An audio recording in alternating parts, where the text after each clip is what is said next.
I have a piece of baseball bat blank, so I just cut it with the chop saw. It's 3 inches in diameter and probably, I'd say, about 7 inches long. So I'm truing it up with a spindle gouge, and then I will put a tenon down on each end. So we need a tenon for the base of the lidded box and then a tenon for the lid. So then I'm just going to shape it, just kind of give it a little pod shape here. And again, I'm just using the spindle gouge, and this is just a rough shape at this point, and then we're going to part off the lid from the base.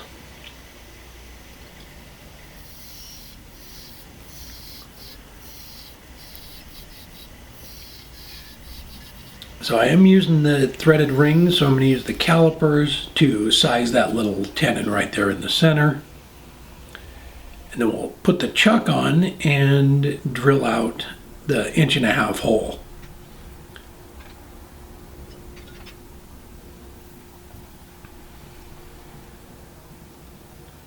I'm just getting that little spot there cleaned up, and then I'll use the Forstner bit here in just a sec. So this is an 1.5 inch Forstner bit. So I'm just going in with that to put it back together and then do the final shaping on it, because when you part it off like that, the lid is going to be a lot smaller than the base at that point, because you're taking some of the material out. So we need to reshape it. Just put it right back in there, and you can see how much smaller it is. I did want to mention that we revamped our Etsy store, and we're putting the projects back up on there. So I will have a link down below in the description if you want to go check it out.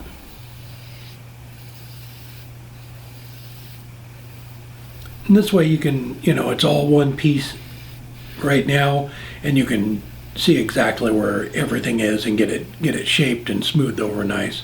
So I'm going to use the beading tool to put some beads on it, and I want to keep it together so I know exactly where the beads line up. So I will get all of those done, and then we'll burn in between the lines.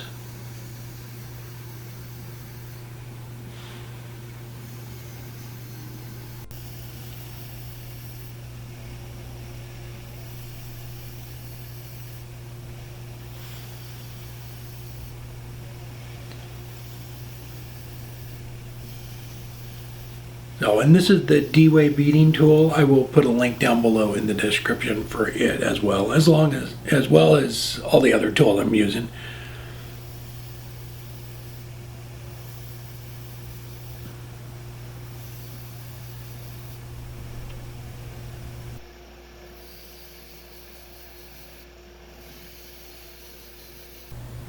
So this is the wire burner. So I'm just burning in between each one of those beads with this.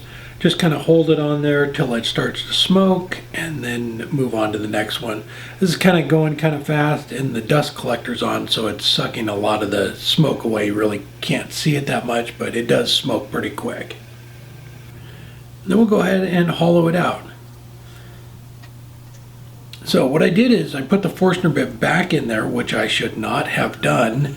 So we are going to do a design change. At this point right here is when I realized I shouldn't have kept drilling, and I'm in my head trying to figure out how I am going to fix this little mistake. So we'll come back to that. I went ahead and hollowed it out with the #1 hollower. We will come back and fix this little mishap. And it actually worked out better than I could have imagined, because it makes a nice accent ring. And in fact, I'm probably going to adapt this as far as the lidded boxes or the rings go from now on. This really sets it off, and I think it's going to be much easier. So what I'm doing is oversizing the hole. And I'm going to turn a little walnut disc here in a second. So it is going to be a nice little detail. When you unscrew this box, there's going to be a walnut ring around the bronze ring. So this is just Titebond 2, a little bit of wood glue in there. I went ahead and turned a walnut disc. And we'll just pop that in there and let it set up for about an hour, and then come back and make the little shelf for the threaded rings. So it really adds a nice touch. So as I'm doing this, I'm thinking you could do it for the top little tenon piece too, and I think it would add a nice detail, and it would probably be easier to line the grain and the threads back up afterwards. So I just made the little disc, bigger than the bronze rings, and I am just creating a little shelf in there for it to sit in. So with this, this is sped up quite a bit. Just take your time, make sure it's a nice fit in there. You don't want to oversize it.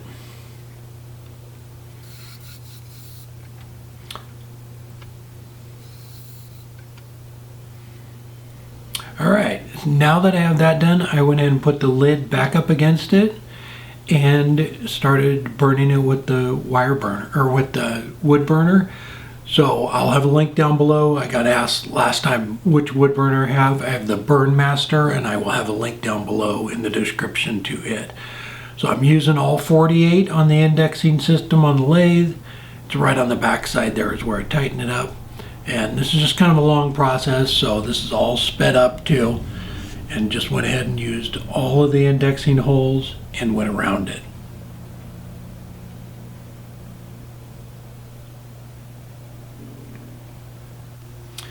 So now that we have that done, we can go ahead and finish off the bottom of this. So we'll switch jaws here. At this point, I haven't put the threaded rings in yet. It's still just that wooden tenon or wooden recess there. We'll bring the tailstock back up. And because I couldn't get all the way around to the bottom and still have enough material to hollow it out, I'm going to put a couple more beads on the bottom of it before I cup it out.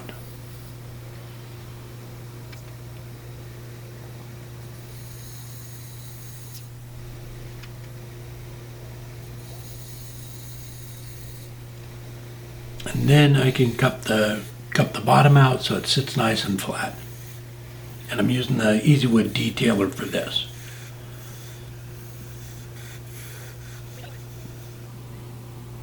I do need to burn those new beads in between those new beads. So that's wire burner. Then I use the plain cards for the one that's on the face of it there.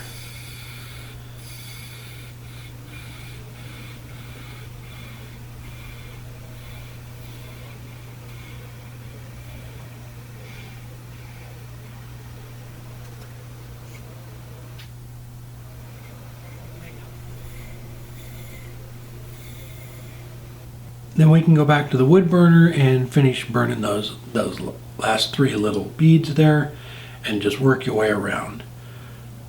So now we're going to work on the lid, and the same process with this. We're going to put it back in the chuck. I need to resize that tenon now because that was the 1.5 inch size, and we need to bring that down to the inside diameter of the rings. So again, we'll use the calipers here and get it all sized. And then that little tenon, we're going to be able to grab that with the chuck and finish off the top of it.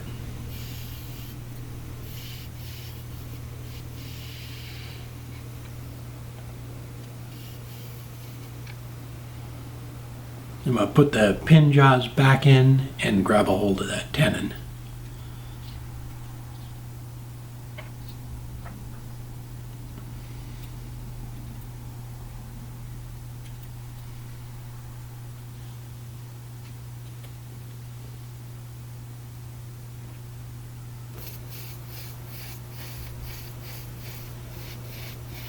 And same process on this one. I'm going to sort of bring this down to a little point there and then grab the beading tool again and finish those beads all the way up to the top. I did leave a little button on top, pretty small one, right where that little point going in is. I just left that, and I'll color that in once we get to that point. So same thing on this, use the wire burner until it gets around the flat and then switch to the playing cards.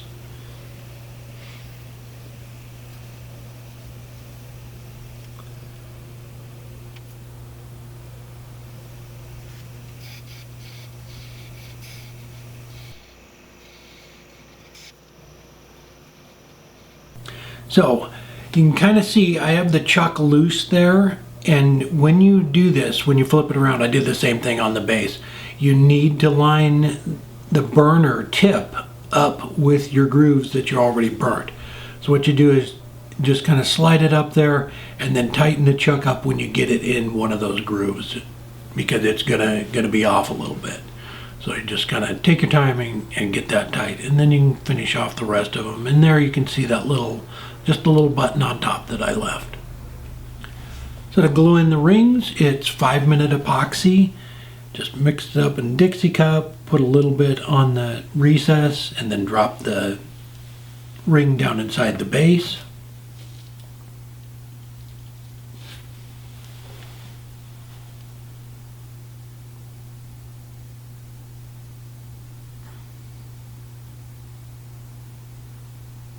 I let that set up for about 15-20 minutes before doing the top, and then I just put a little bit on the tenon and went ahead and screwed it together.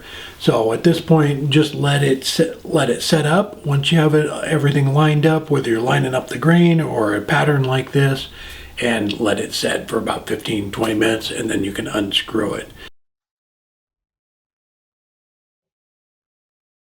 After it's set up, I went ahead and started coloring it. So this is a long process. This is just the first little square that I'm doing here.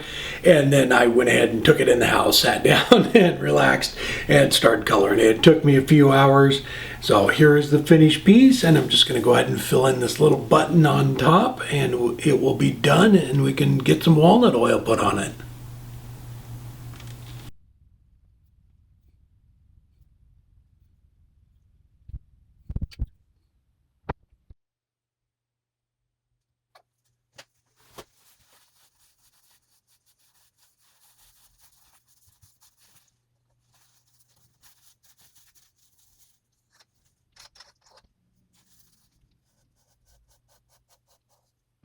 There we go, it is all done. So it's out of maple with a walnut oil finish and the threaded rings. So I am gonna do this next time, and I'm gonna make an insert with the tenon already on it and then a recess into the lid.